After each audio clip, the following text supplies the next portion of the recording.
retrouver sa propre généalogie, ça permet d'entrer dans l'histoire d'une manière un peu différente.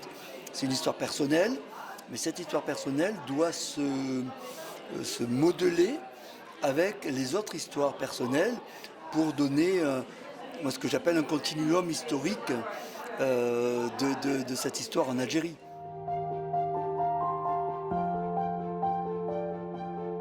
Vous avez reconstitué l'histoire de votre famille? Oui, toute ma famille, donc paternelle et maternelle, venait de l'île de Minorque et j'ai retrouvé tous les actes aux archives diocésaines et l'association GAP m'a aidé à trouver tout ce qui me manquait parce que c'est compliqué. Essayer de remettre en route certaines antennes pour développer des recherches supplémentaires qui nous restent encore à exploiter. Par exemple, ça a été annoncé, les recherches sur les archives diplomatiques.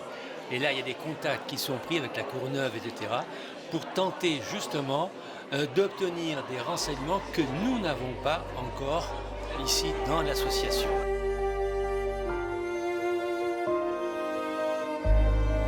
De recoudre un peu cette histoire et de mettre en place des parcours historiques ancrés dans des gens, ancrés dans des villages, dans des sites. Je trouve que ça, c'est très bien. Et la deuxième chose que je trouve très bien, vous savez, les rapatriés sont des gens qui ont été déracinés. Et il faut les réenraciner. Et la généalogie est faite pour ça. Une journée porte ouverte sur la généalogie de l'Afrique du Nord, qui est très très importante puisque nous avons eu un très grand succès, plus de 120 personnes, des ateliers qui étaient surchargés et sur ces ateliers, vous avez des spécialistes qui aident des adhérents, mais aussi des non-adhérents.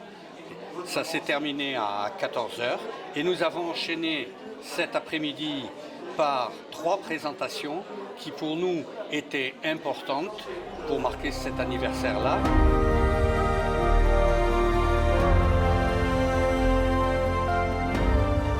C'est le monument et la maison qui accueillera toutes les associations, comme aujourd'hui, elle a accueilli le GAMT bien volontiers. Ce sont nos voisins dans l'ancien bâtiment, mais on les accueille bien volontiers et on accueille toutes les associations et beaucoup d'autres associations viennent utiliser justement nos bureaux. On a parlé aujourd'hui des archives. Les archives traînent la lumière, la chaleur, l'humidité. Voilà. Donc dans ce bâtiment, il n'y a aucun rayon de soleil qui rentre. Il est climatisé, il est déshumidifié et climatisé pour avoir une température constante autour de 20 degrés et autour d'une humidité de 50%. Et ce silo est complètement protégé puisqu'on ne peut y rentrer que par 2 entrées qui sont sur badge. Et donc seuls ceux qui ont le sésame, si on peut dire, peuvent rentrer dans ce bâtiment.